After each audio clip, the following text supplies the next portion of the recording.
জীবন আমার চলে যাবে। ওই কাফের বেঈমানেরা আপনার মুহাম্মদ রাসূলুল্লাহ সাল্লাল্লাহু আলাইহি সাল্লাম এই নামটা কাটার জন্য বলেছেন, নবীজি আমি এই নামটা কাটতে পারবো না। আল্লাহর নবী ডাক দিয়ে বলেন, কোন জায়গায় আমার নামটা লেগেছে? আমি নিজে কেটে দিলাম। আমার ভাইরা সব কিছু যখন নবীজি বিসমিল্লাহ কেটে দিলেন, নবীর নামটা কেটে দিলেন, সাহাবীদের মধ্যে এটা খুব তৈরি হয়ে গেল। ওরা যা বলবে আমরা কি সেইটাই করব। ক্ষমতা কিছু মুসলমানদের হাতে আছে না নাই? শক্তি আছে না নাই? এখন আমাদের হাতে কিছু ক্ষমতা আছে না নাই? এ কথা কয় না কে বাঙালি? আমার ভাইরা সাহাবীরা চিন্তা করলো, নবী আমরা সম্মান করি নবীকে, সেই নবীর নাম কেটে দিল, বিসমিল্লাহ কেটে দিল। কেমন যেন মুসলমানদের মধ্যে গুঞ্জন শুরু হয়ে গেল। এটা তো কেমন যেন ভালো মানাইলো না। হযরত ওমর রাদিয়াল্লাহু তাআলা আনহু ডাক দিয়ে বলেন, ইয়া রাসূলুল্লাহ আপনি এই কাজ করলেন কেন? আমার ভাইয়েরা আল্লাহ রাব্বুল আলামিন জিবরাইল আলাইহিস সালামকে প্রেরণ করেন, নবীর কাছে যাও রে জিবরাইল। মুসলমানদের মধ্যে কেমন যেন গুঞ্জন শুরু হয়ে গেছে। নবীকে তারা চিন্তা ভাবনা, আলাদা রকম চিন্তা ভাবনা নিচ্ছে। আমার ভাইরা আয়াতে কারিমা নিয়ে এসে নবীর সামনে হাজির হয়ে গেল। ইন্না ফাতাহনা লাকা ফাতহাম মুবিনা। সুবহানাল্লাহ বলেন, আলহামদুলিল্লাহ বলেন। ফাতহাম মুবিনা, নবীকে বললেন, নবী ফাতহাম মুবিনা, আপনি আপনার অনুসারীদেরকে বলে দিন, আপনার সাহাবীদেরকে বলে দিন, এটা সুস্পষ্ট বিজয়। সুবহানাল্লাহ বলেন। হযরত আলী রাদিয়াল্লাহু তাআলা আনহু, হযরত ওমর রাদিয়াল্লাহু তাআলা আনহু ডাক দিয়ে বলেন, ইয়া রাসূলুল্লাহ ইয়া হাবিবাল্লাহ, আপনার সামনে আমরা যা বললাম এই কথাগুলো বলার জন্য যদি আপনি কষ্ট পেয়ে থাকেন, নবীজি আপনি আমাদের প্রতি দয়া করে মাফ করে দিন। আমার ভাইয়েরা শুধুই নয়, আল্লাহ রাব্বুল আলামিনের চুক্তি যখন সমাপ্ত হয়ে গেল, হযরত আবু জান্দাল একজন সাহাবী, যুবক সাহাবী, আল্লাহ রাসূলের কাছে সেন পরামর্শায় গোটা শরীর তাকে সেন দিয়ে আটকে রেখেছেন কাফের বেঈমানেরা। সুহাইল ইবনে আমরের ছেলে, এই ছেলেটি দেখুন নবীজির কাছে এসে ডাকতে বলেন, নবীজি আমাকে আপনাদের সঙ্গে নিয়ে চলুন। নবীজি দেখেন আমার দেহের অবস্থা। আমার ভাইরা নবীজিকে দেখুন শরীরটা যখন এক সাইড থেকে দেখানো শুরু করেছে, প্রত্যেকটি জায়গায় লক্ষ্য করে দেখা যায়, নবী লক্ষ্য করে দেখেন শুধু কালো দাগ আর কালো দাগ, কালো দাগ আর কালো দাগ, ক্ষত হয়ে গেছে তার শরীরে, এত নির্যাতন। সুহাইল ইবনে আমরকে ডাকতে বলেন, সুহাইল ইবনে আমর, তোমার ছেলেটা আমাদের কাছে আশ্রয় চাচ্ছে। ডাক দিয়ে বলছে, নবীজি আমার, আপনি আমাদেরকে রেখে আমাকে রেখে চলে যাবেন না। মুসলমানেরা, ও মুসলমান ভাইরা, আপনাদের প্রতি আমার অনুরোধ, আপনারা আমাকে রেখে যাবেন না। দেখেন আমার দেহটা শেষ করে ফেলছে, এরকম ভাবে জিন্দির পর আমাকে প্রতিদিন রেখে দিয়েছেন, কষ্টের মধ্যে কষ্ট, জ্বালার মধ্যে জ্বালা, যন্ত্রণা দিয়েছেন, অত্যাচার করেছেন। কত সহ্য করব? সহ্য করার মতো আমার আত্মার ধৈর্য যায়। ও মুসলিম ভাইরা, আমাকে রেখে যাবেন না। নবীজি এবার সুহাইল ইবনে আমরকে ডাকতে বলেন, ও আমর রে, আমার জন্য হলো তোমার ছেলেটাকে আমাদের সঙ্গে যেতে দাও। এইবার আমর দৌড়ে এসে সঙ্গে সঙ্গে বিশাল বড় একটা লাঠি নিয়ে তার সন্তানকে আঘাত করা শুরু করে দিল। জমিনে পড়ে গেলেন ছেলেটি, আর আল্লাহকে ডাক দেবেন, আল্লাহ আর কতদিন সহ্য করব, কত ধৈর্য ধারণ করবো, আর তো দিলে সয় না, দেহ সয় না। আল্লাহর নবীর চোখ দিয়ে ঝরে পানি ছেড়ে দিলেন। আল্লাহকে ডাক দেবেন, আল্লাহ ও মুসলিম ভাইরা একটু কান লাগান, ইসলাম এমনি এমনি আসে নাই, কষ্টের দ্বারা ইসলাম পেয়েছেন, সুখে সুখে ইসলাম আসে নাই। বন্ধুনি আমার, আল্লাহর নবী জনাবে মুহাম্মদ রাসূলুল্লাহ সাল্লাল্লাহু আলাইহি সাল্লাম ডাকতে বললেন, ও আবু জান্দাল, তুমি ধৈর্য ধারণ করো, আল্লাহ রাব্বুল আলামিন অচিরেই তোমাদের মুক্তির ব্যবস্থা করে দেবে।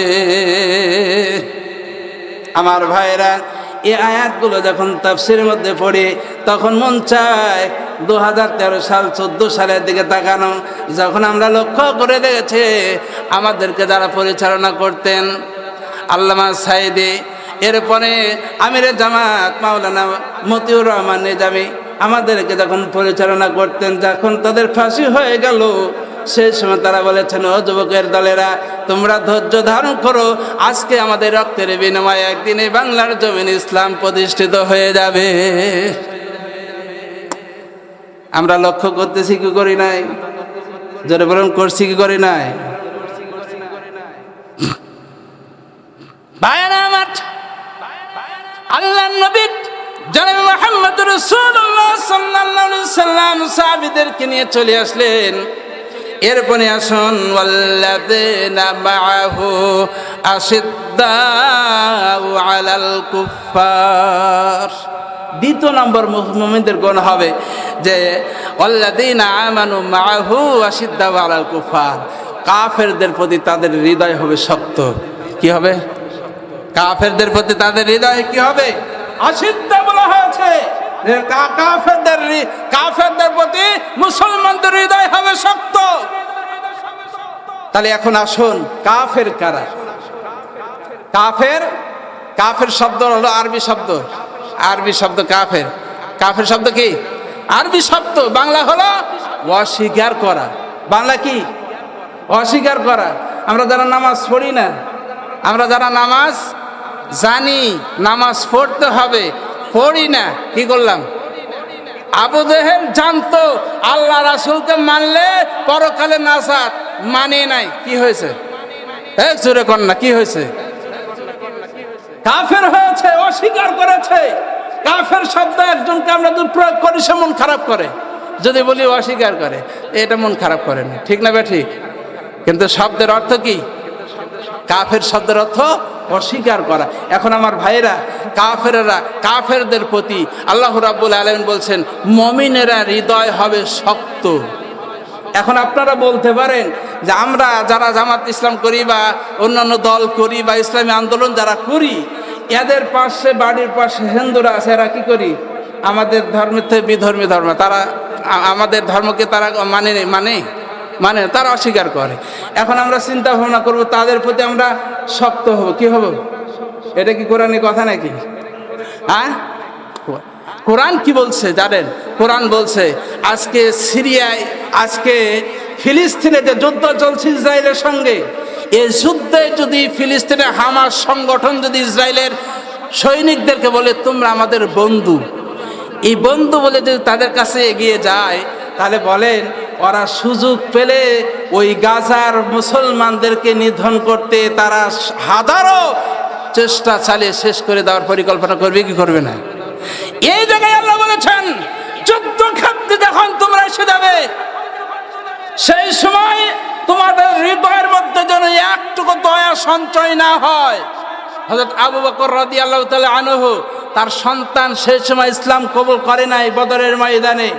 আবু বকর রাদিয়াল্লাহু তাআলা আনহু যখন তার সন্তান ইসলাম কবুল করলো, বাপ বেটা আলোচনা হচ্ছে, আব্বাকে ডাক দিয়ে বলছেন, আব্বা আমি আপনাকে আমার তরবারির মধ্যে অনেকবার পেয়েছি, কিন্তু আপনি আমার পিতা হওয়ার কারণে আপনাকে হত্যা করতে পারি নাই।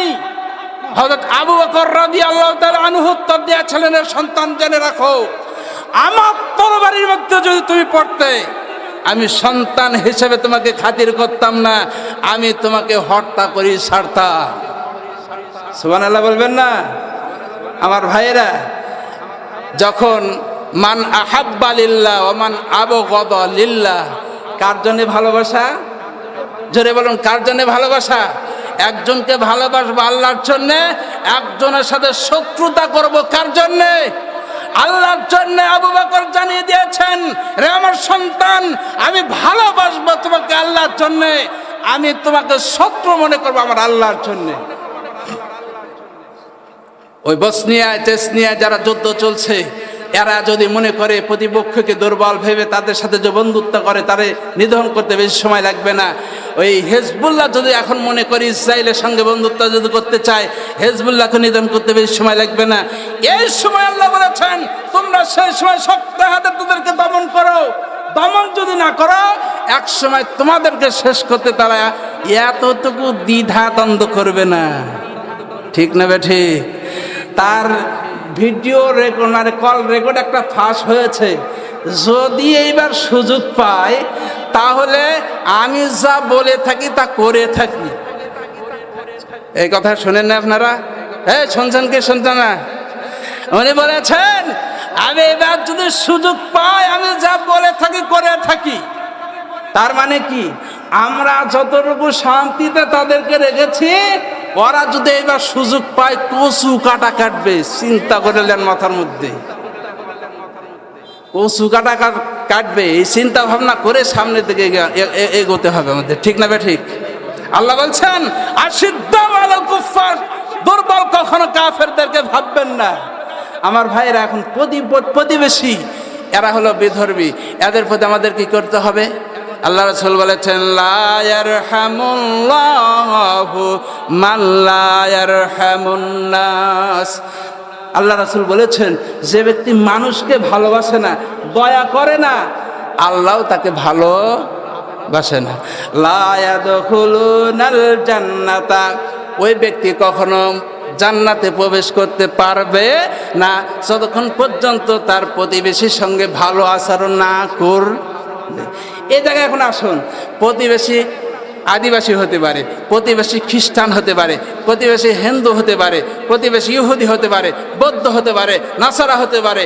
প্রত্যেকের সঙ্গে ভালো আচরণ করার জন্য কে বলেছেন? আল্লাহ রাব্বুল আলামিন শিক্ষা দিয়েছেন। সেই শিক্ষা নিয়ে আজকে আমরা সামনে এগিয়ে যাব।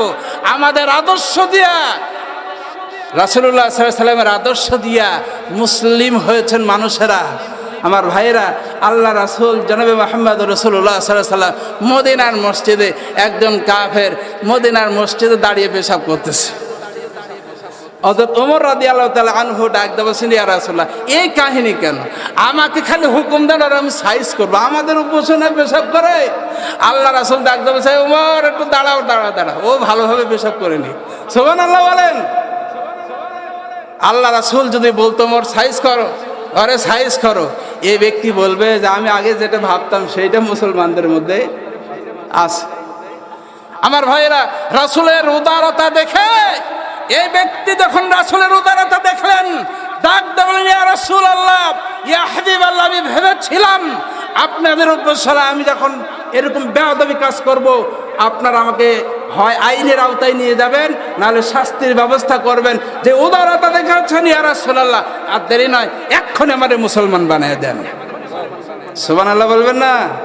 তার নমুনা আমরা দেখিয়ে দিয়েছি। 5 তারিখের পরে যখন মিডিয়ার মাধ্যম দিয়া সংখ্যালঘুদের উপরে নির্যাতন চলছে, আঘাত চলছে, প্রচার হচ্ছে, কিন্তু হয় নাই, আমরা তাদের মন্দিরগুলো পাহারা দিয়েছি। দিয়েছি কি দিই নাই? আমরা তাদের বাড়িগুলো পাহারা দিয়েছি, তাদের বাড়ি যেন ভাঙা না হয়। আমরা তাদেরকে হেফাজতের মান ইজ্জত আবরু, তাদের নারীরা যেন কোনো অপমান অপদস্থ না হয়, তাদের ইজ্জতের উপর যেন আঘাত না আসে, সকল দিক বিবেচনা করে আমরা এই পদক্ষেপ গ্রহণ করেছি। শিক্ষা দিয়েছেন কে? যারা বলেন শিক্ষা দিয়েছেন কে? বুঝে নিতে হবে যাদের দ্বারাই ক্ষমতা এখনো পাই নাই আমরা, আমাদের হাত দিয়ে একজন অমুসলিম নির্যাতিত হয় নাই, লাঞ্ছিত হয় নাই, অপমান অপদস্থ হয় নাই, যা অন্য দলের কাছ থেকে হয়েছে। বুঝলেন? এই দল যদি কোনোদিন ক্ষমতায় আসে, এর থেকে বেশি শান্তি পাবেন। জোরে বলুন ঠিক না বে ঠিক? আরো জোরে বলুন ঠিক না বে ঠিক? লিল্লাহি তাকবীর। পিছনে ভাইরা একটু তাকবীর দেয়া জাগান তো আপনারা, যে আপনারা মরে গেছেন না বেঁচে আছেন একটু বোঝেন। পিছনে ভাইরা এবার তাকবীর দেবে, লিল্লাহি তাকবীর। সামনের ভাইরা না, পিছনে ভাইরা লিল্লাহি তাকবীর। আরো জোরে হয় নাই? ও ভাই, আমি যে কথাগুলো বলছি, এই কথাগুলো বাস্তবতার সাথে কথাগুলো বলছি। আমার খুতবা শোনার জন্যে নিম্নে পার্সোনালভাবে 300 থেকে 350 লোক প্রতি জুমায় আসে। আমার সুবাড়া বাজারে খুতবা শোনার জন্য পার্সোনালভাবে 3 থেকে 350 লোক প্রতি জুমায় আসে। এমনকি একদিন আমাকে গল্প করছে, হুজুর 3 বছর ধরে আপনার খুতবা শুনতেছি। যখন আমি জেলে গেলাম তখন এসে ও লোক খোঁজ করে যে হুজুর কই, ওই হুজুর, হুজুর কই, ও হুজুর কই। এরকম জবাব দিতে দিতে আমার মুয়াজ্জিন অতিষ্ঠ হয়ে গেছে। ধারাবাহিকভাবে আলোচনা করি। আমার ভাইরা, ওই লোকের বাড়ি হলো দিল্লি। দিল্লি থেকে প্রতি জমায় আসে সুবরাতে খুতবা শোনার জন্য। আবার আমি ধারাবাহিকভাবে আলোচনা করি ভাইরা আমার। আমি যে কথাগুলো বলছি বাস্তবতার সাথে কোরআন দিয়ে মিলিয়ে কথাগুলো বলছি, এগুলো আমল করার দরকার আছে না নাই? জোরে বলুন, আছে না নাই? আমার ভাইরা, আশিদ্দাউ আলাল কুফার, আল্লাহ বলেছেন কাফেরদের প্রতি তোমরা শক্ত হও। আল্লাহ অন্য আয়াতে বলেছেন আইজ্জাতিন আলাল মুমিনিন আইজ্জাতিন আলাল কাফিরিন। মুমিনেরা একে অপরের প্রতি বন্ধু। মুমিনেরা কি একে অপরের প্রতি বন্ধু। যেমন আমার সংগঠনের লোকজন যদি জেলে যায়, এর পরিবারের জেলের মানে মামলার খরচগুলো কি হয়? আমরাই ব্যয় করি। আমরা কি করি? আমরা একে অপরের বন্ধু। কিন্তু অন্য দলের যদি কর্মী জেলে যায়, আর জমি বেচা ছাড়া কোনো উপায়? জোরে বলেন ঠিক না বা ঠিক? আমি কি মিথ্যা কথা বলছি? আল্লাহ বলছেন আইজ্জাতিন আলাল মুমিনিনা আইজ্জাতিন আলাল কাফিরিন আযিল্লাতিন আলাল মুমিনিন আইজ্জাতিন আলাল কাফিরিন। তোমরা কাফেরদের প্রতি কঠোর হও। আল্লাহ অন্য আয়াতে বলেছেন ইয়া আইয়ুহাল্লাযীনা আমানু লা তুকাতিলু, ওই পর্যন্ত তোমরা তাদের সাথে সংগ্রাম করো যতক্ষণ পর্যন্ত ফিতনা দূরীভূত না হবে। ভাইয়ের আমার, শুধু এই নাই, আল্লাহ রাব্বুল আলামিন এই শ্রেণী মানুষদেরকে লক্ষণগুলো আমার আল্লাহ জানিয়ে দিয়েছেন। এদের লক্ষণগুলো কি হবে? তারাহুম রুহামাউ বাইনাহুম তারাহুম রুকআন সুজদা, তারা হবে রুকুকারী এবং সিজদাকারী। তারা কি হবে? রুকু এবং সিজদাকারী। এই সিজদা দিয়ে আমার আল্লাহ বোঝাইছেন শেষ রজনীতের সিজদা। জোরে বলুন সুবহানাল্লাহ। আমার ভাইরা, শেষ রজনীতে যখন কোনো মানুষ আল্লাহর দরবারে উঠে দাঁড়িয়ে বলে 2 রাকাত অথবা তাহাজ্জুদের নামাজ আদায় করিয়া মালিকের দরবারে 2 হাত তুলে 2 চোখের পানি ছেড়ে দিয়ে কাঁদে, আল্লাহকে ডাক দেবে, আল্লাহ জীবনে অনেক অন্যায় করেছি, মাফ করে দাও। আল্লাহ আমার কর্মী ভাইরা লাঞ্ছিত অবস্থায় আছে, নির্যাতনের অবস্থায় আছে, তাদেরকে আল্লাহ তুমি মুক্তির ব্যবস্থা করে দাও। আল্লাহ সংসার জীবন শান্তি, সংসার মুক্তি দিয়ে দাও। আমার ভাইরা, ওই সময় আমার আল্লাহ সপ্তম আসমানে চলে আসে, বান্দাকে ডাক দেয় বলে, হাদিস শরীফের মধ্যে আসছে, বান্দাকে ডাক দেয় বলে, রে বান্দা কে আসো আমার কাছে তোমরা সাহায্য চাও? কে আসো রোগগ্রস্ত অবস্থা, আমার কাছে রোগের জন্য মুক্তি চাও? কে আসো ঋণগ্রস্ত, ঋণের থেকে মুক্তি চাও? কে আসো সমস্যায় বিবি স্বামী স্ত্রী নিয়ে দ্বন্দ্ব, তোমাদের মধ্যে কলহ চলছে, এগুলোর থেকে মুক্তি চাও? সন্তান নিয়ে কি অসুখী, তাদের থেকে মুক্তি চাও? আমার আল্লাহ বিভিন্নভাবে বান্দাদেরকে ডাকতে বলবে, বান্দাদেরকে উৎসাহিত করে। কিন্তু ওই সময় আমরা এমন ঘুমাই, সলমের মতো ঘুমাই। ঠিক না ঠিক? আমার ভাইয়েরা, আল্লাহর নবী জনাবে মুহাম্মদ রাসূলুল্লাহ সাল্লাল্লাহু আলাইহি সাল্লাম জিহাদের ময়দানে গিয়া সিজদায় পড়ে শেষ রজনীতের মধ্যে কাঁদতেছেন। সাহাবীরা ডাক দিয়ে বলছেন, ইয়া রাসূলুল্লাহ কেন কাঁদতেছেন? আল্লাহর নবী ডাক দিয়ে বলেন, ও সাহাবীরা, আমি এই জন্য কাঁদতেছি, পরকালীন জিন্দেগিতে আমি দুনিয়ার জীবনে যে কাজগুলো করতেছি যদি ত্রুটি হয়ে যায়, আমার আল্লাহ রাব্বুল আলামিন এগুলো যদি ধরে, ওই সময় আমার আল্লাহ রাব্বুল আলামিনের কোর্টে জবাব দেওয়ার মতো আমার কিছুই থাকবে না। এই জন্য সর্বাবস্থায় মাপ চাওয়ার জন্য আমার আল্লাহর কাছে আমি কাঁদতেছি। সুবহানাল্লাহ বলেন। যে নবীর জন্য জান্নাত ওয়াজিব, জান্নাত কি ওয়াজিব, জাহান্নাম হারাম, সেই নবীর সিজদার মধ্যে পড়ে পড়ে আল্লাহর কাছে 2 হাত তুলে কাঁদে। এই শিক্ষা দিয়েছেন কে? আল্লাহ রাব্বুল আলামিনের প্রিয় নবী শিক্ষা দিচ্ছেন আমাদেরকে, এইভাবে তোমরা চলো, সমাজেও শান্তি থাকবে, অশান্তি দূর হবে। আমার ভাইরা, এরপরে আসুন আল্লাহ রাব্বুল আলামিন বলছেন, ইয়াবতাগুনা ফাযলাম মিনাল্লাহি ওয়া রিদওয়ানা। আমার আল্লাহ ডাক দিয়ে বলছেন, এই সকল মানুষেরা সন্তুষ্টি চিত্তে আল্লাহর অনুগ্রহ সন্ধান করে। কি চিত্তে? বিপদে পড়ে গেছেন, তারপরে ধৈর্যহারা হন, জেলের মধ্যে আছেন, ধৈর্যহারা হন। জেলের মধ্যে দেখেছে আমার ভাইরা তাহাজ্জুদের নামাজ পড়ে, সর্বাবস্থায় কোরআন শরীফ পড়ে, সর্বাবস্থায় হাদিস পড়ে, ব্যবস্থা আছে। আমার ভাইরা বিচলিত হয় নাই, আলামিনের প্রতি সন্তুষ্ট চিত্তে আল্লাহ রাব্বুল আলামিনের অনুগ্রহ সন্ধান করে।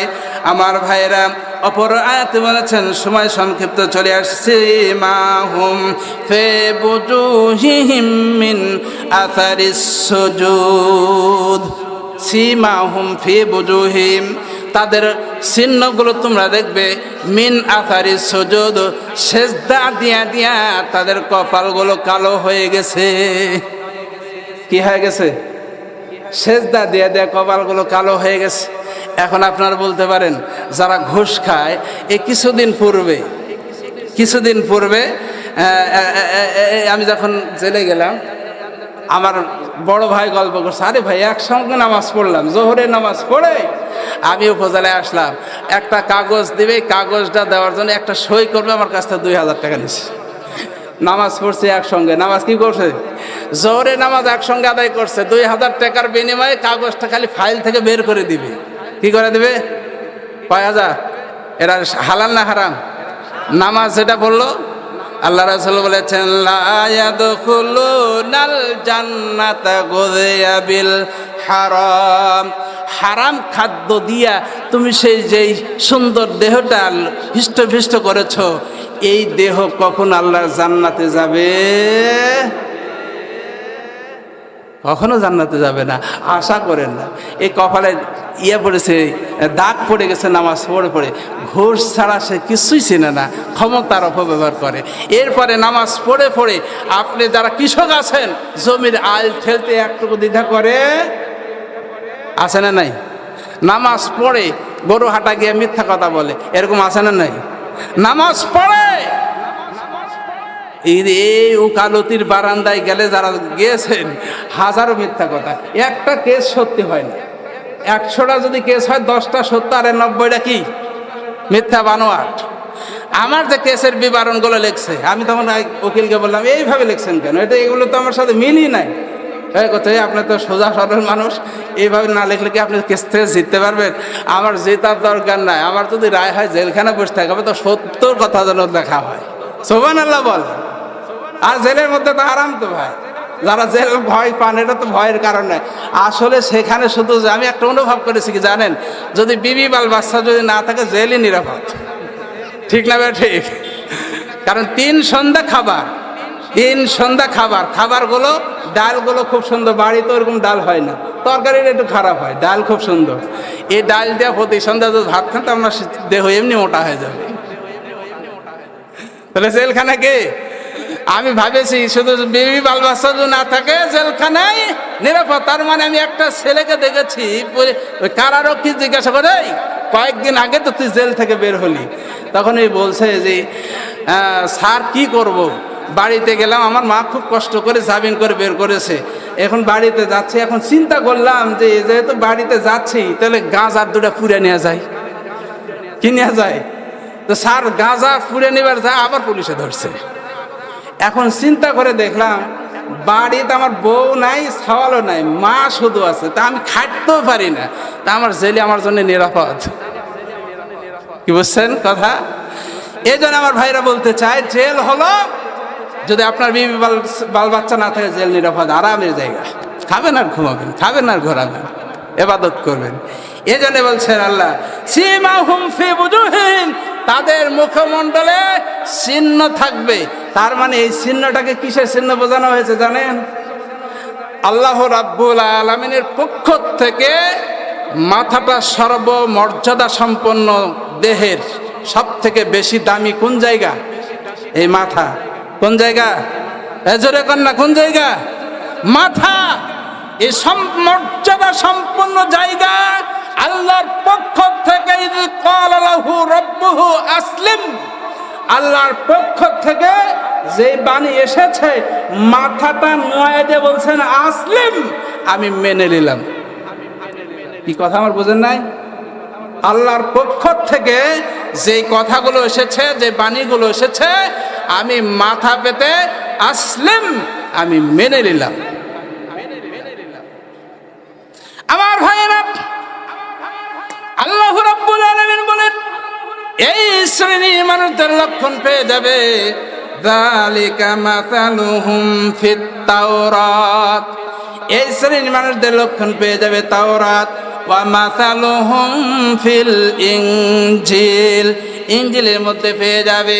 আমার ভাইয়েরা, এরপর আল্লাহ রাব্বুল আলামিন বলেন যাদের এই সকল লক্ষণ থাকবে, ওয়াদাল্লাহুল্লাযীনা আমানু ওয়া আমিলুস সালিহাতি মিনহুম মাগফিরাতাও ওয়া আজরান আযীমা। আমার ভাইরা, এতক্ষণ পর্যন্ত যে আলোচনাগুলো করলাম, আমার আল্লাহ রাব্বুল আলামিন অ্যানসার দিচ্ছেন ওয়াদাল্লাহুল্লাযীনা আমানু, যারা ঈমান এনেছে। আমার আল্লাহ ওয়াদা দিচ্ছেন যারা ঈমান এনেছে, ওয়া আমিলুস সালিহাত, সৎ কর্ম করেছে, মিনহুম মাগফিরা, তাদের জীবনের সমস্ত অপরাধগুলো আমি আল্লাহ রাব্বুল আলামিন মাফ করে দিলাম। সুবহানাল্লাহ বলবেন না? মাগফিরাতাও ওয়া আজরান আযীমা, আজরান মানে বিনিময়, পরকালীন জিন্দেগিতে আমার আল্লাহ রাব্বুল আলামিন তাদের জন্য বিনিময় রেখেছেন। কি রেখেছেন? ওয়াবাশশিরিল্লাযীনা আমানু ওয়া আমিলুস সালিহাতি আন্না লাহুম জান্নাতিন তাজরি মিন তাহতিহাল আনহার। নির্দিষ্ট সময় শেষ।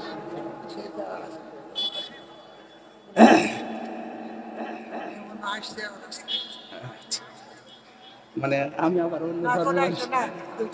কারণ আমি কখনো কোনো সময় টেজে আমাকে যে নির্দিষ্ট সময় দেওয়া হয় তারই উপর আলোচনা রাখি, 1 মিনিট এদিক সেদিক করি না। খানিক বক্তা আছে, অনেক বক্তা আছে টেজে মাইক পাইলে মাইক ছাড়তে চায় না। আরে ভাই, অনেক জায়গায় তো প্রধান বক্তা হিসেবে যায়, আল্লাহ কবুল করে। এই বছরও আসি প্রধান বক্তা হিসেবে 2-3টা মাহফিলে। তা আল্লাহ সেই জায়গাগুলো দেখি, দ্বিতীয় বক্তারা মাইক পাইলেই আমাকে আধা ঘন্টা বসায় রাখে। মানে পরে আবার আমি জিজ্ঞাসা করছি, তো ভাই এই কাজ করেন কেন? তো বলছে ভাই, আপনাকে যদি দেরি করে দিই তা আপনি তার জমা বা পারবেন না। কি বক্তাদের মধ্যে হিংসা দেখেছে? আমার ভাইয়েরা, বন্ধুরা আমার, আল্লাহ রাব্বুল আলামিন বলেন ওয়াবাশশিরিল্লাযীনা আমানু ওয়া আমিলুস সালিহাতি আন্না লাহুম জান্নাতিন তাজরি মিন তাহতিহাল আনহার। আমার আল্লাহ রাব্বুল আলামিন আজরান আযীমা, কি বিনিময় দিবে? আল্লাহ রাব্বুল আলামিন নবীকে ডাক দিয়ে বলছেন, ইয়া রাসূলুল্লাহ, ইয়া হাবিবাল্লাহ, সুসংবাদ দিন যারা ঈমান এনেছে, ওয়া আমিলুস সালিহাত, সৎ কর্ম করেছে, আন্না লাহুম জান্নাতিন তাজরি মিন তাহতিহাল আনহার, তাদেরকে আমি আল্লাহ রাব্বুল আলামিন জান্নাত দিব। কি দিব? জান্নাত দিব। আজকে আমরা কিসের আশায় এখানে এসেছি? জোরে বলুন, কিসের আশায়? জোরে করুন। আমার ভাইয়েরা, জান্নাতের আশায় এসেছি। কিসের আশায়? জান্নাতের আশায় এসেছি। পিছনের ভাইরা বলছেন না কিসের আশায় এসেছি?